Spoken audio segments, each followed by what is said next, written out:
Sounds like Abe Gibron's Chicago Bears got a little out of control last Sunday, Pat. At one point in the game, the Bears rolled up 3 consecutive 15-yard penalties, unsportsmanlike conduct. It was a heated game, Tom, but in my mind, the bravest man on the field was the referee that walked off those 45 yards in penalties.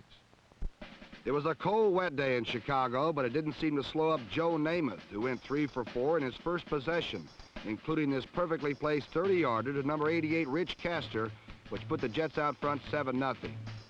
It's not only Joe's arm that makes him great, because you just never know where he's going to throw the ball.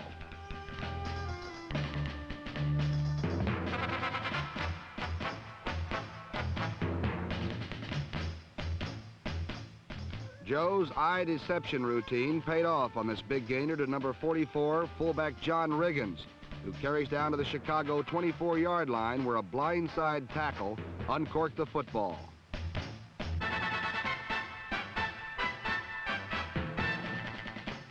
But Riggins' fumble was a New York windfall as number 43, rookie Clarence Jackson, scooped up the football to complete a rather bizarre 58-yard scoring play.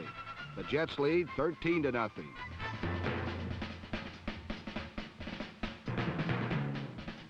Joe Willie was hot last Sunday, and on this second quarter 77-yard drive, Joe looked to number 83, Jerome Barkham, to finesse the Jets downfield.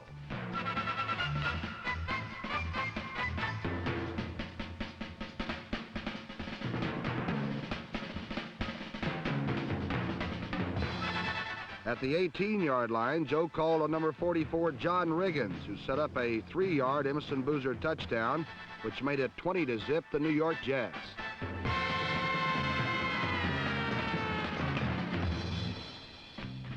But just before the lopsided first half ended, number 19, Gary Huff, lobbed a pass to number 83, Charles Wade, that could have been taken as a sooth sign of what was to come.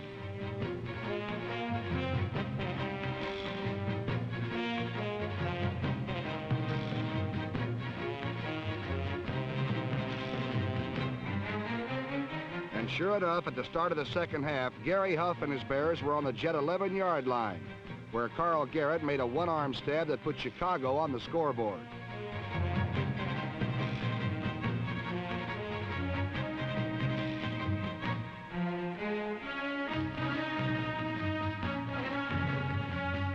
On their next possession, Huff and company were back for more, and number 26, Carl Garrett, was showing the way.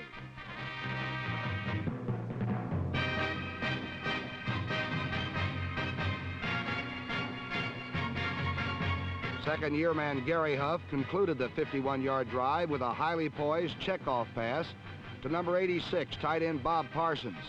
That moved the Bears to within 6 points of the Jets, 20-14. But in the fourth period, when Chicago's threat was at its peak, Joe Namath coolly responded with a 59-yard drive, which Bobby Halfield concluded with a field goal that would prove decisive in the game's outcome. For Chicago responded with an extemporaneous 28-yard pickup by number 17, Ike Hill. And although they succeeded in scoring on this drive by game's end, the infuriated Bears found themselves victimized by Joe Namath's charisma, a man whose presence is good for 2 points any old time.